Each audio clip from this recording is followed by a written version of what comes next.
Fue el origen de la charrería, fíjate. El hecho de tener que, por ejemplo, usar una yegua, pues de ahí vienen las manganas o los piales. ¿Cómo la detienes? ¿Cómo la dominas? Pues por medio de una mangana. Ya la tumbaban y ahí y ya la podían arreglar. Por ejemplo, ¿cómo curabas un toro, por decirte de alguna manera? Pues tenías o coleándolo y lo tumbabas y ahí se le pegaban y ahí lo curaban, o cómo lo errabas, o todo ese tipo de cosas fue el origen precisamente de la charrería. Empezaron a resaltar algunas personas que salieron muy buenos para el arte y ya de alguna manera se empezó a trasladar a las ciudades.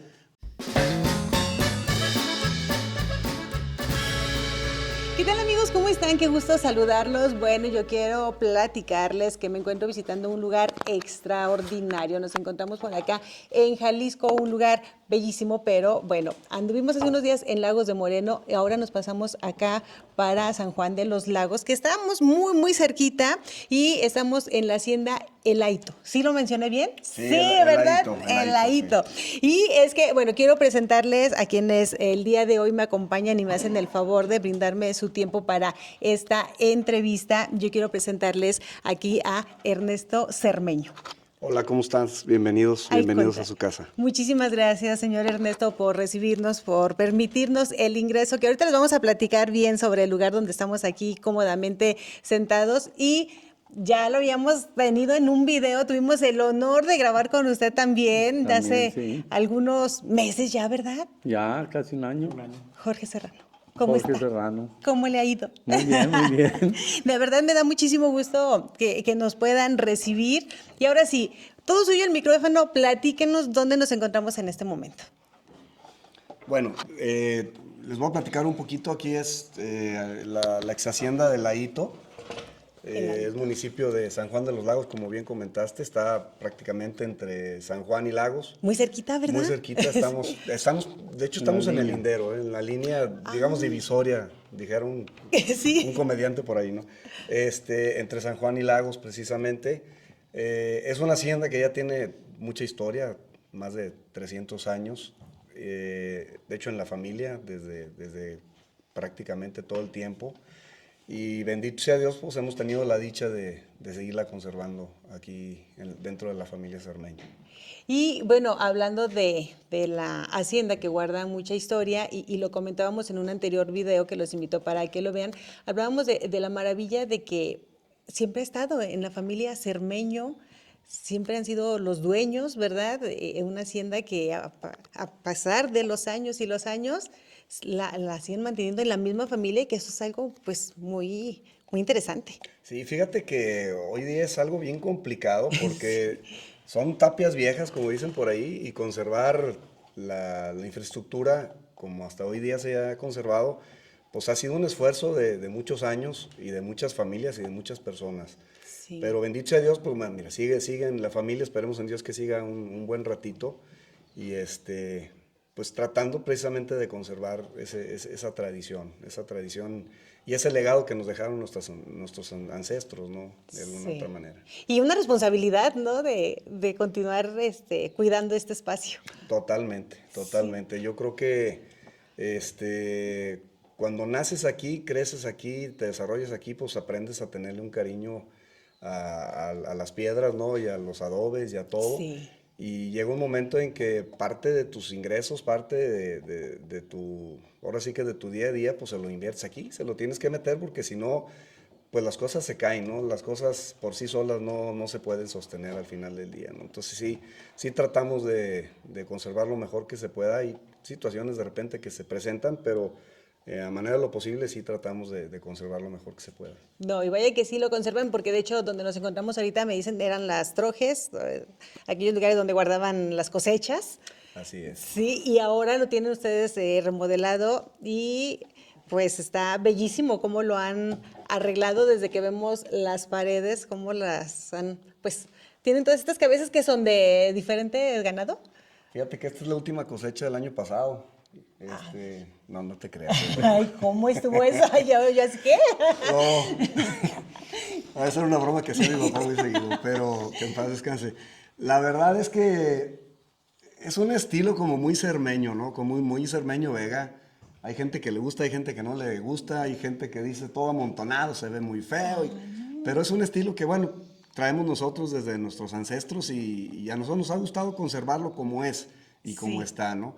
Y donde te metas aquí, a cualquier cuarto que te metas, vas a ver las cosas así parecidas, ¿no? Es nuestro estilo, es nuestro sello de la familia. Ándele, sí, como ese sello, ¿no? Característico. Así es. Pero es que vemos desde sombreros, me imagino sombreros muy antiguos que han usado los integrantes de la familia, ¿sí? Así es, así hay sombreros ahí de mi abuelito, hay sombreros de mi tío Manuel, que fue un hermano de mi abuelita materna, Teresa Vega. Y hay sombreros de mi papá, y hay sombreros míos, hay sombreros de Juan, mi hermano, y hay uno de Jorge, mi primo también. O sea, aquí hay parte de la historia, hay parte de la historia de la familia. Y pues si te das una vueltita a todo, pues vas a ver cosas que hoy día ya ni siquiera se utilizan, ¿no? Como las medidas que se usaban en aquellos años en las haciendas, ¿verdad? Todo el equipo que se le ponía a los caballos, a las mulas para las carretas y todo ese tipo de cosas que pues de alguna u otra manera hoy día ya son ornamentales porque pues ya no se utilizan, ¿no? Pero tratamos de conservar lo más que se pueda todo lo que nos dejaron nuestros ancestros al final del día, ¿no? Que a fin de cuentas vienen siendo los grandes tesoros. Exactamente. ¿Verdad? Y lo decía, o sea, aparte de ser parte de la historia de la familia, de la hacienda, pues ahora sí que es el testimonio de lo que aquí se hizo, cómo se trabajaba y que para que las nuevas generaciones que lo vean, lo valoren, porque muchas veces dicen, ¿y esto para qué era? ¿No? O sea, cuando ven incluso las medidas dicen, ¿y aquí ¿De qué se trata, no? ¿Para qué eran? Ah, exacto. Sí, luego llega, digo, hay gente que como bien comentas, que no sabe qué eran ni para qué eran, y para ellos es basura. Así Ay, literal, sí. ¿no? Entonces, nosotros, nuestra responsabilidad es recordarle a las nuevas generaciones, todo lo que se encuentra aquí es parte de la historia.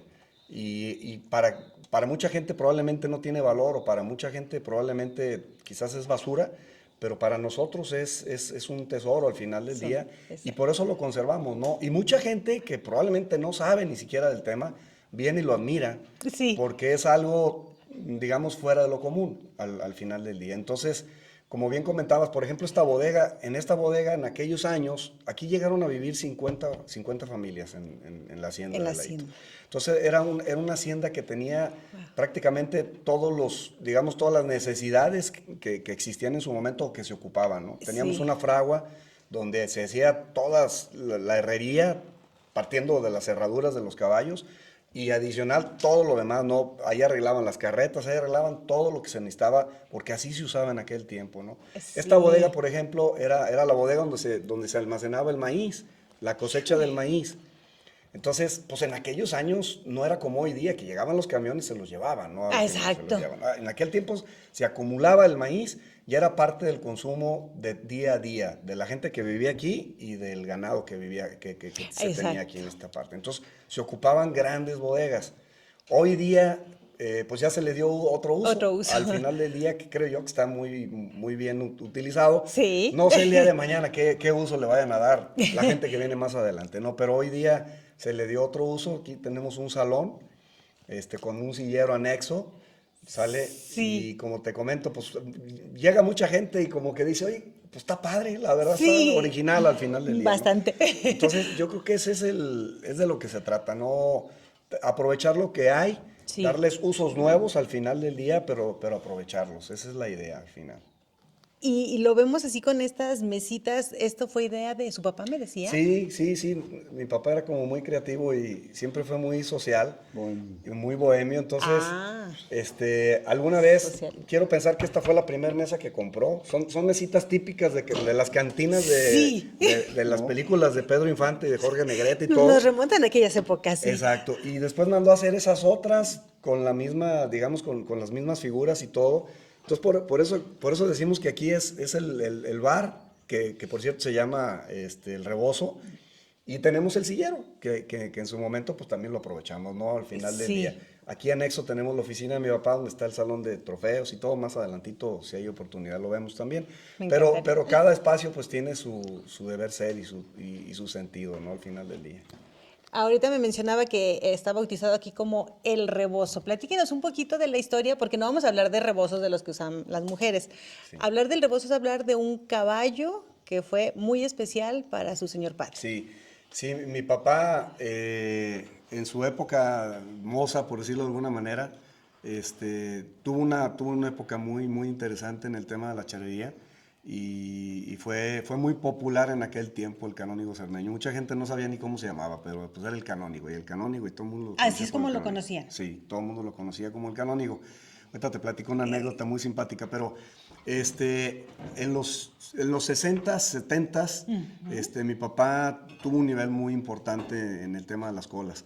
Y su caballo predilecto, su caballo consentido, que lo llevó, digamos, al estrellato, como dicen por ahí vulgarmente, pues fue el famoso rebozo, que ahí tenemos, de hecho ahorita lo están pasando. Esa es una foto quizás de los 65, 70, pegados a los 70. Ajá. Y mi papá, con el cariño que le tuvo ese caballo, de hecho aquí lo jubiló, aquí se murió el caballo y aquí están sus restos, parte de sus restos también del caballo.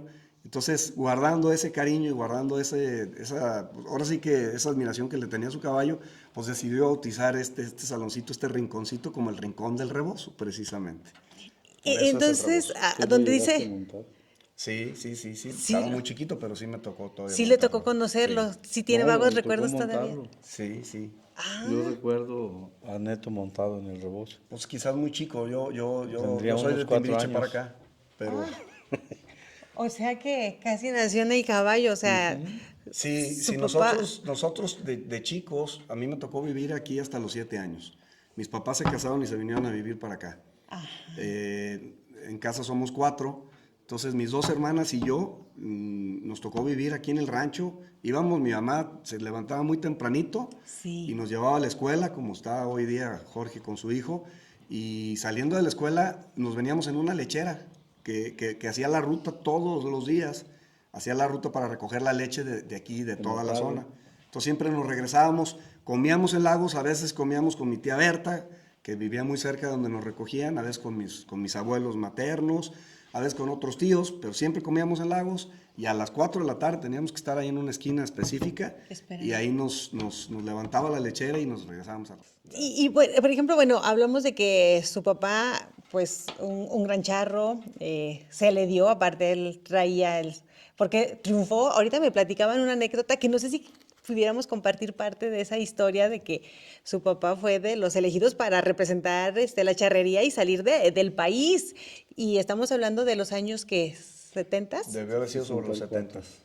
Aquí Jorge, mi primo, te puede platicar un poquito, que él se la sabe mejor que yo.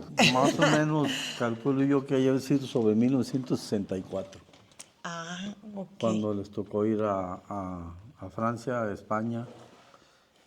Argentina no tengo el dato, no me acuerdo bien, pero eso no sé si fue después del viaje a Europa.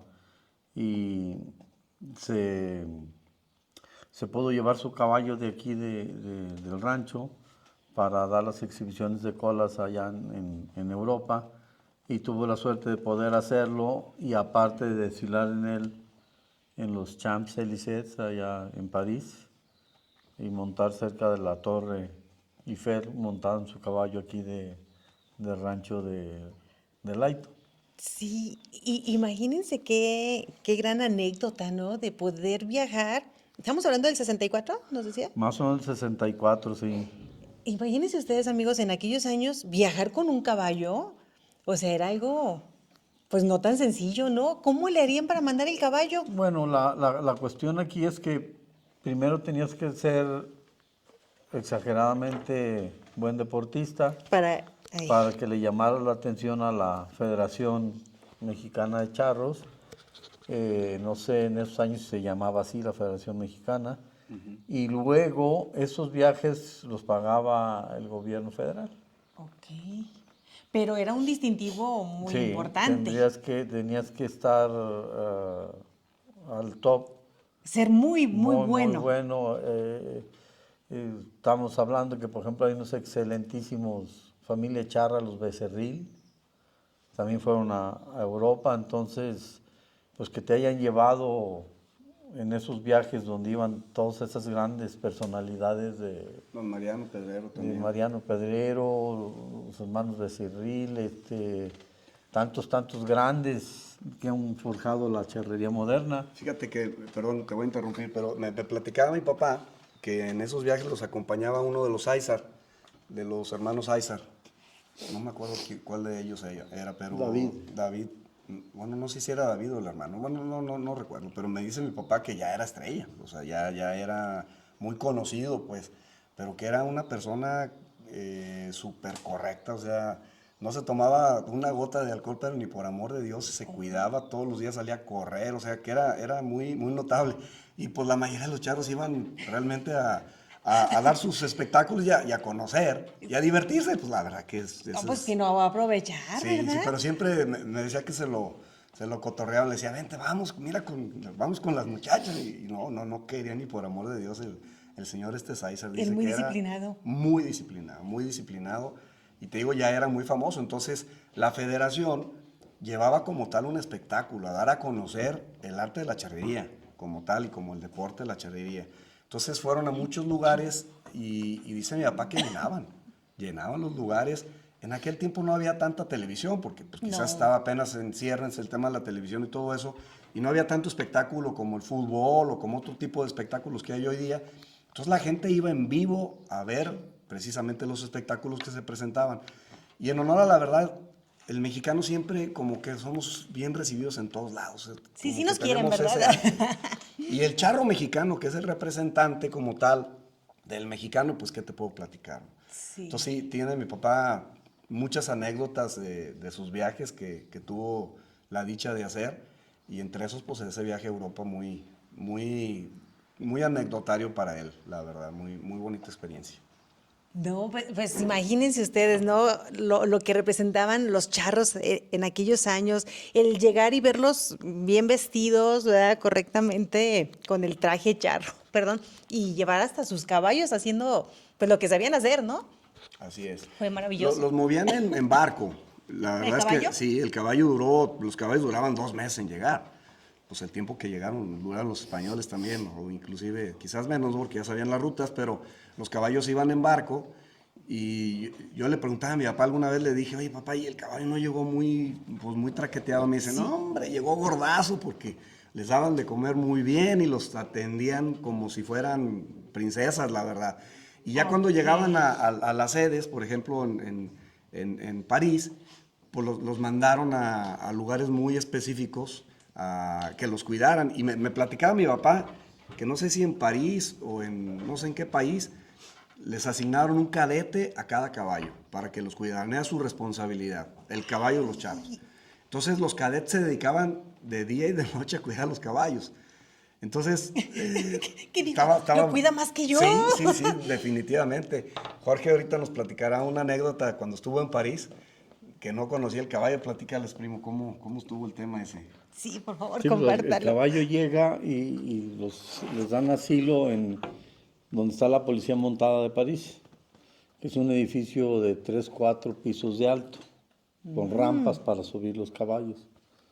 Entonces, pues llegaron los charros y tanto mi tío Ernesto como don Mariano Pedrero, pues llegaron buscando su caballo para ver dónde estaba. Sí, el pendiente también. Y pues por ahí les dieron indicaciones porque tenías que tener intérprete porque ellos no hablaban francés. Uy, así. Entonces ya le dieron la zona de la caballeriza que fuera, entonces él subió y pasó y no lo encontró, y pasó 3, 4 veces y no lo encontró.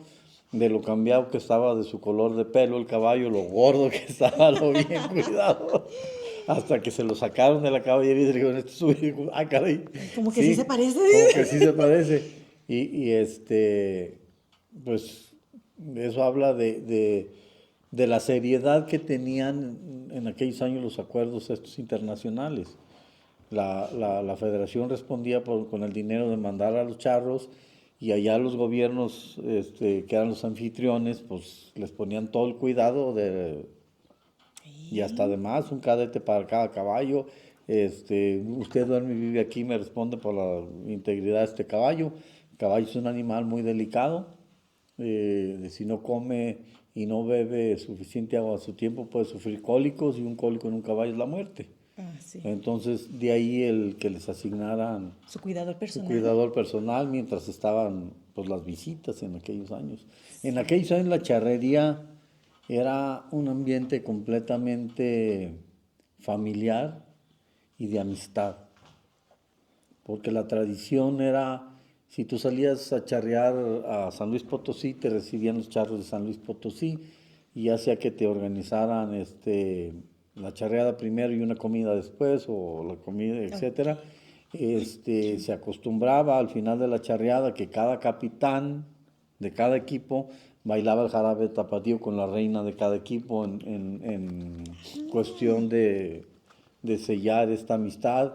En el poquito tiempo que a mí me tocó charrear, salías y era muy común que, por ejemplo, cuando te tocaban montar toros o yeguas o la yegua del paso, te decían escoge.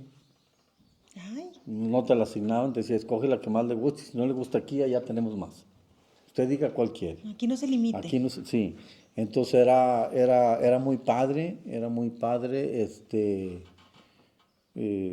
sentías todo lo que era el día, desde que salías y llegabas y regresabas, pues mucha amistad, tanto del otro equipo como de tus compañeros de equipo. Sí. Y después se fue profesionalizando mucho y se fue haciendo muy frío. Fue cambiando todo eso. Fue cambiando todo eso. Bueno, pues todo va cambiando, ¿verdad? Porque pues después de haber sido algo tan familiar, tan de amigos. como te comentaba, en las haciendas la costumbre era que cuando tú tenías que trabajar el ganado o rapar las yeguas, o etcétera, y se necesitaba más gente, las haciendas vecinas te mandaban ayuda para la faena. Así es como empieza a nacer la competitividad en la charrería, porque la costumbre era mandar a los mejores. A que ayudaran. A que ayudaran, para garantizar que el trabajo quedara lo mejor posiblemente hecho, y pues siempre había cierta rivalidad amistosa entre los mejores que venían contra los mejores de casa, porque Sí. también todos querían demostrar sus habilidades y sus conocimientos. De hecho, ese fue el origen de la charrería, fíjate. El hecho de tener que, por ejemplo, usar una yegua, pues de ahí vienen las manganas o los piales. ¿Cómo la detienes? ¿Cómo la dominas? Pues por medio de una mangana. Ya la tumbaban y ahí ya la podían arreglar. Por ejemplo, ¿cómo curabas un toro, por decirte de alguna manera? Pues tenías o coleándolo y lo tumbabas y ahí se le pegaban y ahí lo curaban, o cómo lo errabas, o todo ese tipo de cosas fue el origen precisamente de la charrería. Y lo que comenta Jorge es totalmente cierto. Ahí es cuando empieza la charrería, realmente en las haciendas, haciendo las labores del campo, con los caballos y con el ganado.